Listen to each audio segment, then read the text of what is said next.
The prairie was quiet that morning, too quiet. Samuel Garrett thought he was just riding fence line with his 10-year-old son, Jesse. But then, in the frost-bitten grass, he saw her. A girl, barely 17, wrists raw from ropes, her swollen belly proof of the life still fighting inside her. Someone had tied her to a barbed fence like an animal, left her to die where no one would hear her screams. For Samuel and Jesse, this wasn't just another morning on the frontier. This was the moment that would test their grief, their courage, and their very idea of family. Because what they found in that field wasn't only a stranger, it was the beginning of everything they didn't know they still needed. If stories of courage, love, and unexpected family move you, you're in the right place. Don't forget to give this video a like, subscribe for more heartwarming Wild West tales, and share it with someone who believes in second chances. Your support keeps these true-feeling stories alive. The winter sun had barely cleared the horizon when Samuel Garrett rode out with his boy, Jesse. The land stretched wide and empty, the kind of silence that could make a man feel like the lost soul on earth. They were checking the fence line, same as always, when Jesse's voice cracked through the morning stillness. "Pa, what's that?" At first, Samuel thought it was just another scarecrow, the kind ranchers rigged up to keep the crows from tearing the winter feed. But as they drew closer, his gut tightened. This wasn't a scarecrow. It was a girl. Her wrists were lashed raw against barbed wire, her head slumped forward, dark hair whipping in the cold wind. And there, her belly, rounded, straining against a torn dress. 7 months along, maybe more. Someone had left her here, tied her up like livestock, meant for the elements to finish what cruelty had begun. Samuel's hand tightened on the reins. He'd seen death before, his wife slow passing, the hollow days that followed. But this was different. This was deliberate. Jesse swallowed hard. "Pa, is she gonna die?" Samuel dismounted, boots crunching frost. "Not if we can help it, son. Not if we can help it." They carried her back to the house, Samuel cradling her like something made of glass, Jesse trailing close behind with questions tumbling from his lips. She was barely conscious, whispering words Samuel couldn't fully catch. Half Spanish, half Apache, maybe prayers. On Mary's old bed, the girl stayed. Her wrists were blistered, the rope burns angry and infected. Samuel's jaw tightened. Whoever had tied her up hadn't just wanted her gone. They wanted her to suffer. By the third day, pieces of her story began to spill out between bouts of fever. Her name was Elena Vasquez. Her father, a Mexican rancher, killed in a dispute over land. Her mother, Apache, gone long before. And Elena, stolen by the very man who murdered her father. Used, broken, then discarded when her belly swelled. They said, "No one would miss a half-breed's bastard," she whispered, tears staining the pillow. Jesse's small fists balled up. At 10 years old, he didn't understand all of it, but he understood cruelty. "They're wrong," he told her fiercely. "We'd miss you." For the first time in years, Samuel saw something flicker in his boy's eyes. Life, compassion, maybe even hope. And for the first time since Mary's death, Samuel felt a stirring too. Purpose. On the fourth morning, the quiet of the ranch broke. Dust rose on the horizon, 3 riders closing fast. Samuel stepped out onto the porch, rifle resting easy in his hands, while Jesse and Elena watched from the window. The men reined in hard. Sheriff Morrison tipped his hat, but his eyes gave away no warmth. Beside him sat Deputy Carter, and with them a stranger, slick Eastern clothes, soft hands, and a face carved with entitlement. "My name's Harrison Blackwood," the stranger announced.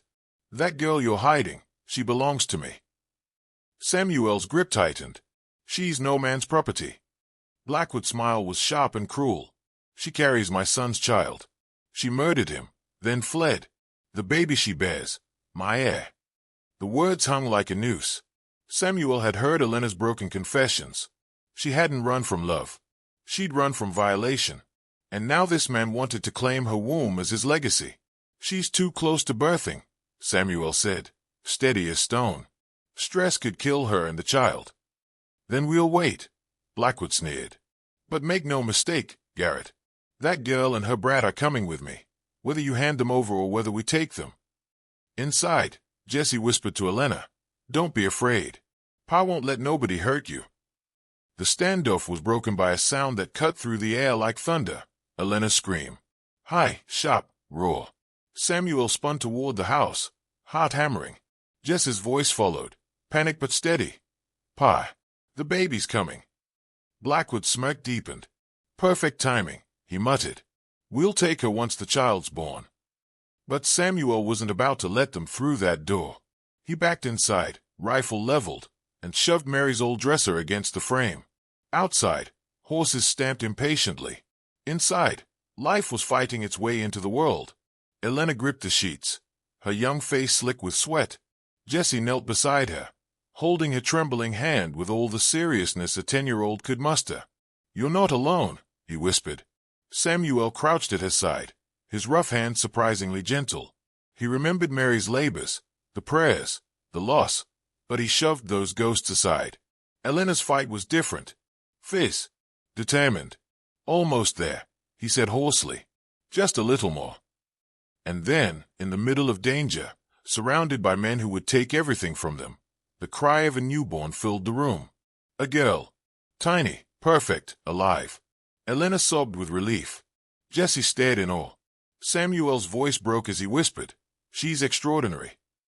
The baby's first cry had barely faded when fists pounded at the door. Blackwood's voice roared, demanding his grandchild. Samuel stepped out, newborn swaddled in his arms, his stance calm but unyielding.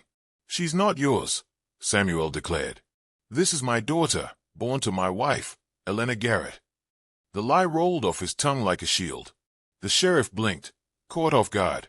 Carter shifted uneasily, and for the first time, Blackwood faltered. You can't just. I can, Samuel cut in. The law gives you your claims, but it gives me the right to protect my family. And any man who thinks of harming this child will have to answer to God himself. For a long moment, the prairie held its breath. Then Morrison tipped his hat. That settles it.